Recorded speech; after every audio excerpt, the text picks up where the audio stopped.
Bonjour tout le monde. Nous allons commencer par refaire une présentation et permettre des questions sur les outils de la plateforme parce qu'il y a de nouveaux arrivés qui peut-être n'ont pas encore eu l'occasion de m'entendre présenter ces outils. Et puis, il s'agira d'un rafraîchissement pour ceux qui ont assisté au premier meeting. On va commencer par faire une présentation de la plateforme et rappeler les différents outils. Le profil, comment gérer son profil sur la page de cours que vous avez. C'est très important parce que vous pouvez faire beaucoup de choses dans cette page de profil et en particulier rajouter un avatar. Presque la moitié des participants ne l'ont pas encore fait. C'est très important. Ensuite, il y a les notifications. Vous avez des notifications sur la page de cours. La messagerie de la page de cours. La page des participants sur laquelle vous pourrez donc échanger avec tous les participants.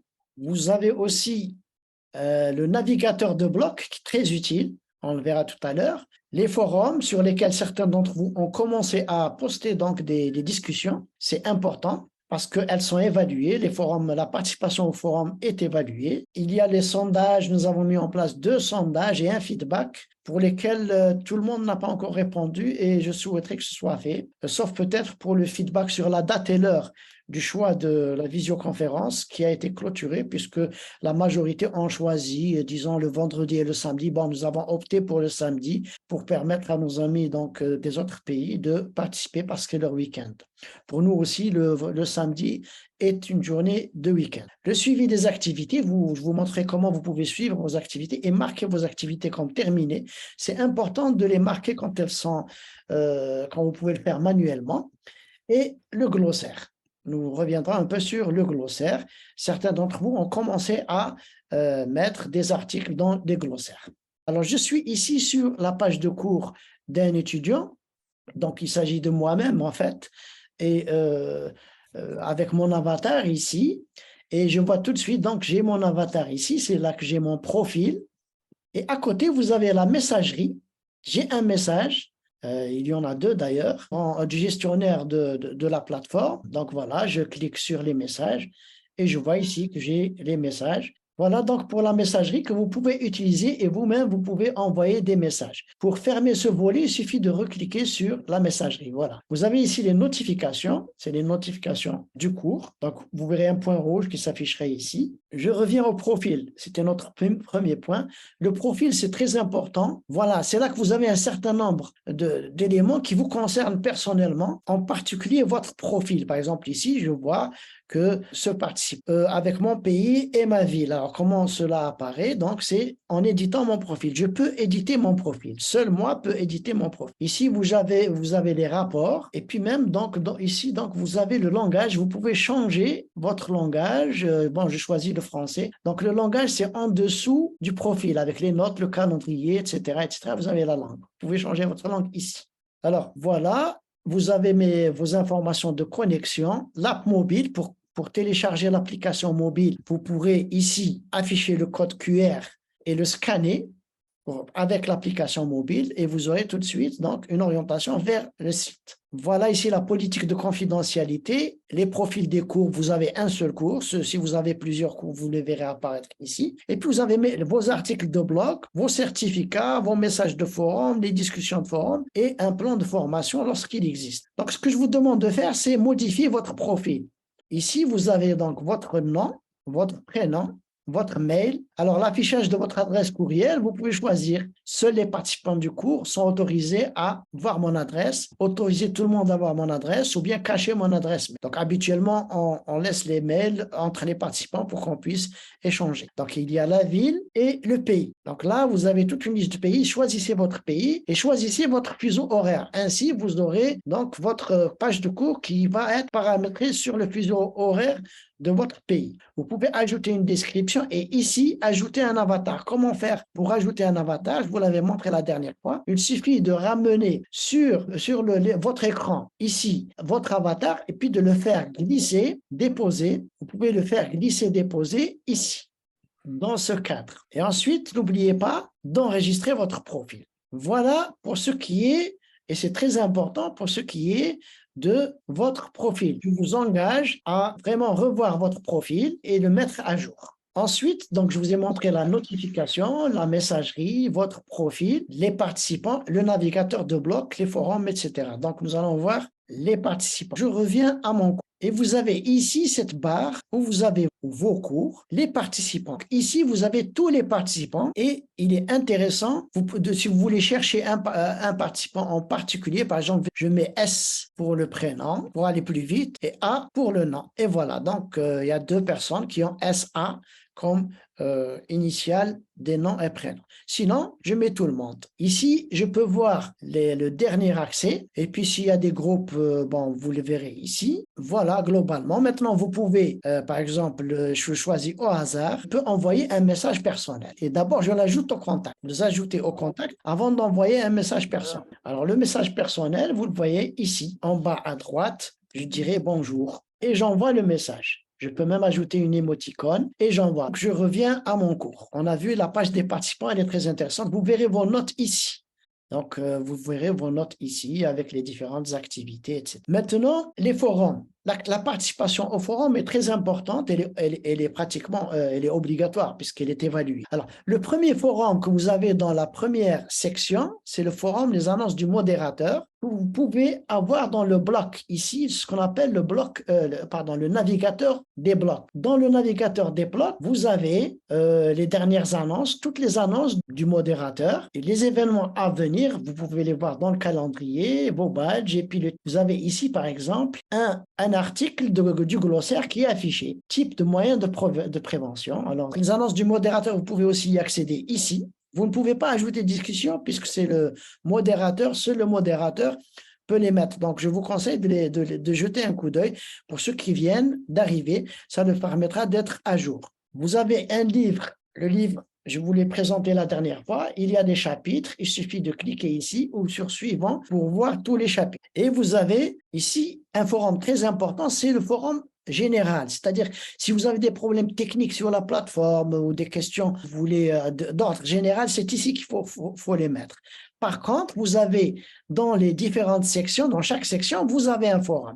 Par exemple, ici, la stratégie Soban, il y a un forum sur la stratégie Soban, mais il est spécifique. Vous ne posez que les discussions, vous ne mettez ici que les discussions qui sont spécifiques à la stratégie Soban.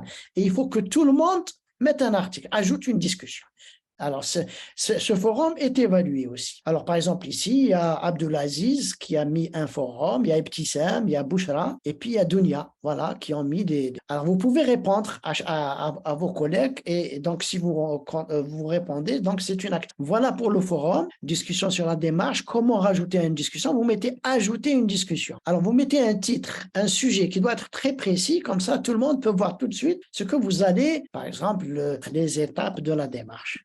Et puis, je peux poser une question, que veut dire screen, par exemple, puisque c'est en anglais, je ne comprends pas très bien. Bon. Puis, je peux mettre en forme mon message, je peux mettre des images, des vidéos, des liens vers des pages extérieures, etc. Et puis, j'envoie. Voilà, étape de la démarche, c'est moi qui ai fait. Et vous pouvez me répondre. Voilà pour les forums. Ça, c'est une URL, donc elle va vous emmener vers une page web extérieure. Donc là, vous avez l'outil d'épistage, c'est le document de base pour cette section, tout ce qui est contenu dans la démarche Soban. En particulier les rubriques que vous allez utiliser dans votre atelier, pour votre atelier. Et voilà, donc une synthèse. Vous aurez une synthèse de ce genre à faire, on y revient. Ensuite, là, c'est la vidéo. Là, je reprends sur YouTube l'ensemble de la question. Nous n'allons pas la dérouler puisque, en principe, vous l'avez déjà. Toujours pour les outils, vous voyez ici des éléments qui sont en vert, qui sont marqués terminés. Donc, écrire des messages sur le forum. Ainsi, vous pouvez voir que vos activités sont faites. Ici, je viens de voir le livre de la démarche Soban, je l'ai vu encore la dernière fois. Je peux le marquer manuellement comme terminé. Voilà, il est terminé. Par contre, il y a des activités qui sont marquées automatiquement, qui ne peuvent être marquées que automatiquement. Donc, vous ne pouvez pas les marquer vous-même. C'est lorsque vous les aurez terminées qu'elles seront marquées comme terminées. Par exemple, les quiz, il faut qu'il y ait 80% dans la note pour que ce soit marqué comme terminé. Le forum, le glossaire que nous allons voir ici, il faut rajouter. Donc, moi, j'ai rajouté des articles. Alors, Alors, on va ici commenter. Alors, voilà comment ça se présente. Ici, vous pouvez ajouter un article. Vous avez ici tous les articles par ordre alphabétique. Alors, on va afficher tout. Alors, accident de travail, criticité, danger, dépari, domaine de risque, domaine des risques, la stratégie SOBAN, le dommage, le droit d'alerte, le droit de retrait, l'efficacité. Vous pouvez afficher ici toutes les pages en cliquant sur tout. Regardez, ici, c'est intéressant. Mettez les tags, c'est-à-dire les mots-clés. Alors, nous allons voir ça tout de suite. Ici, il y a quelqu'un qui a mis la durée dans le temps ou la fréquence à laquelle une personne est soumise à un facteur de risque. Donc, il y a le temps ou la fréquence. Et il y a un commentaire. L'exposition suppose aussi l'intensité ou le niveau d'exposition. Donc, il y a la durée dans le temps, la fréquence d'exposition et l'intensité d'exposition. Donc, vous pouvez commenter. Rajouter des commentaires en cliquant commenter. Vous mettez votre commentaire et vous enregistrez le commentaire. Ça va vous faire à tous un dictionnaire qui va vous être très utile. Alors ici, vous pouvez avoir une version pour impression. Donc, vous pouvez imprimer. Je vais imprimer. Je clique sur imprimer. Lorsque vous aurez terminé, vous pouvez enregistrer au format PDF et je l'enregistre. Donc, je vais avoir sur mon autre, il me dit où je dois le faire. Je vous dis sur le bureau et vous aurez votre propre dictionnaire. À mon avis, c'est assez utile. Autre aspect que je voulais vous montrer, oui, c'est dans le livre. Ici, vous avez ce livre, la démarche SOBAN principe. Ici aussi, vous avez plus imprimé ce chapitre ou bien imprimer tout le livre. Je peux cliquer sur imprimer tout le livre comme tout à l'heure. Je fais imprimer tout le livre au format PDF et je l'enregistre sur mon ordinateur. Donc, si je n'ai pas le temps de lire le livre en ligne parce qu'il n'y a pas d'internet ou parce que si je vais sur le bureau. Alors ici, voilà, la démarche SOBAN. Je clique dessus et vous avez votre fichier PDF. Alors là, l'avantage du PDF, c'est qu'il peut se lire sur votre tablette. Vous avez la table des matières. Vous avez, voilà, les enregistrements, etc. Le livre et le glossaire, vous pouvez les enregistrer. Nous avons mis 2 sondages. Voilà, un sondage avant de commencer. Il s'agissait de dire en quoi ce cours vous sera utile. Donc, tout à fait utile, extrêmement utile. Donc, nous avons ici 12 et 16. Ça fait 28 à peu près. Donc, il y a quand même beaucoup de collègues qui n'ont pas, beaucoup de participants qui n'ont pas fait ce sondage. Je vous conseille de le faire parce que c'est une activité qui est aussi, comment dire, évaluée puisqu'il faut absolument qu'elle soit terminée ici. Il faut que ce soit marqué terminé. Le feedback, choisissez un jour et une heure, on l'a clôturé. Il y a un deuxième sondage ici. C'est votre auto-évaluation. Je vous demande de le faire parce que c'est très important. Ça me permet, ça c'est surtout pour l'enseignant, pour le modérateur, ça me permet de savoir à quel niveau pratiquement de l'utilisation de l'hygiène industrielle vous êtes pour que je puisse personnaliser mon intervention. Par exemple, pour ceux qui disent que je commence à peine, bon, j'interviendrai différemment que pour ceux qui disent je suis déjà expert dans le domaine. Aussi, je vous conseille de réaliser ce sondage. Donc, vous voyez ici que vous avez, disons que c'est le sommaire du cours. Vous voyez que ce qui est en vert ici, en vert, cela veut dire que notre étudiant type a réalisé ses activités. Ici, par contre, cet enregistrement, il l'a pas visionné, donc c'est pas vert. Et maintenant, je vais vous présenter le projet. Ici, c'est votre projet de dépistage des risques. Vous avez un projet pour la validation de cette formation. Alors, c'est un projet qui est fait individuellement. Chacun fait son projet, mais disons, il est évalué collectivement. Ça veut dire, nous allons y revenir, cela veut dire que chacun d'entre vous aura 2 ou 3 projet à évaluer, comme son propre projet va être évalué par un autre participant. Donc, la répartition se fait d'une façon aléatoire, automatiquement par le site. Donc, ce n'est pas moi qui attribue les projets. Pourquoi nous partageons? Nous faisons évaluer par les pairs. On appelle ça une évaluation par les pairs. Eh bien, tout simplement, c'est qu'en évaluant un autre projet, vous allez voir comment vos collègues ont abordé le projet, comment ils l'ont fait, est-ce qu'ils l'ont fait différemment de vous, est-ce qu'ils ont rajouté des choses que vous avez omis, et vous avez une grille de correction très simple. Donc, ce n'est pas, attention, ce n'est pas une évaluation à la virgule près, hein. C'est une évaluation pour voir si les principaux critères qui sont demandés pour le projet sont présents ou absents. Et nous allons y revenir. C'est une activité qui est formative et toutes les activités sont formatives. Le forum est formatif. De glossaire est formatif. L'activité de projet là, elle est formative. L'atelier est formatif. Alors, nous allons voir ce projet. Donc, je peux fermer le sommaire et voilà, le projet va apparaître comme ça. Votre atelier projet. Ici, vous avez les explications. Alors, la description. Dans ce projet, il vous est demandé de réaliser un dépistage des risques dans un atelier ou un service. Atelier, service, laboratoire, dont vous avez la charge. en vous inspirant des principes de la stratégie Soban. J'ai mis un lien et du guide des paris, j'ai mis un lien. Cette vidéo le résume. Voilà, donc vous avez le lien vers la vidéo. Ce projet est une activité individuelle, mais il est évalué par les pairs, les participants du module. Dans le cadre de cet atelier, chacun d'entre vous, après avoir soumis son projet, se verra attribuer un certain nombre de projets anonymes. Oui, donc les projets sont attribués anonymement à évaluer à l'aide d'une grille de correction. Une note de 80% vous sera attribuée lorsque vous soumettez votre projet. Donc, dès que vous soumettez, vous avez déjà 80%. Ça veut dire que c'est le principe de soumettre un projet. Ensuite, vous avez une note de 20% pour évaluer, pour l'évaluation qui est faite par les pairs. Ça veut dire celui qui va vous évaluer 20%. La qualité de chaque évaluation est estimée par un algorithme du système Moodle. Voilà le plan du projet, la présentation de la réunion, parce que la démarche Soban vous demande de faire une réunion avec les salariés. Donc, vous mettez la date et la durée de la réunion que vous avez fait ce qu'on appelle le groupe de discussion dans la démarche Soban. Dans la phase screening, il y a un groupe de discussion. Ce groupe de discussion implique des salariés de l'atelier ou du service qui sont choisis en fonction de leur représentativité. Maintenant, ça peut être qu'il n'y ait que 2 ou 3 personnes. Donc, vous mettez les 2 ou 3 personnes. Donc, le lieu de la réunion, vous voyez, 1 point pour si vous avez mis la date de la réunion, 0,5 le lieu, la composition, donc 1 point, la description de la situation de travail. Si vous avez mis une discussion, c'est 2,5, la connexion.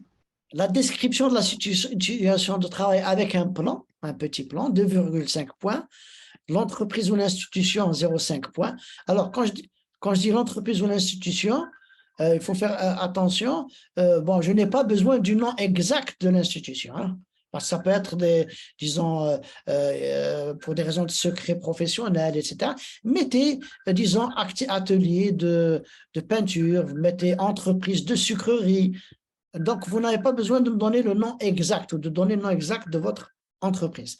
Plan de situation de travail, 1 point, et puis un commentaire 0,5. Ensuite, vous avez le résultat de la discussion. Les 18 rubriques doivent être présentes. Vous avez 18 rubriques avec 3 volets. Donc là, vous le retrouverez dans le guide des paris. Vous discutez donc, vous mettez qui peut faire quoi et les aspects à étudier plus en détail. Et puis, il y a une synthèse. Donc ça, c'est 18 points. 1 point par rubrique. Et 2 points pour la synthèse. Alors, la synthèse, c'est ce que je vous ai montré tout à l'heure avec l'état de la situation avec, l'émoticône vert, rouge ou orange. Voilà un peu donc votre atelier. Il y a ce qu'on appelle la phase de mise en place. Donc là, nous sommes dans la phase de mise en place. Et demain, l'atelier sera ouvert. Donc voilà, dimanche 6 novembre, phase de remise ouverte le 6 novembre. Vous avez jusqu'au 4 décembre. Vous avez jusqu'au 4 décembre pour, disons, déposer votre projet. Donc, vous avez le temps, hein, presque 1 mois. Et puis, la phase d'évaluation sera ouverte le 5 décembre et on ferme la phase d'évaluation le 17 décembre. Donc, voilà les différentes phases. Vous aurez à chaque fois un étape, phase de remise. Donc, vous serez ici en phase de remise, mais vous avez jusqu'au 4 décembre. Ensuite, dès que nous aurons atteint le 4 décembre, à minuit, je ferme et je passe à la phase d'évaluation. Et puis, on clôturera la phase d'évaluation le 5 décembre. Voilà, donc pour l'atelier.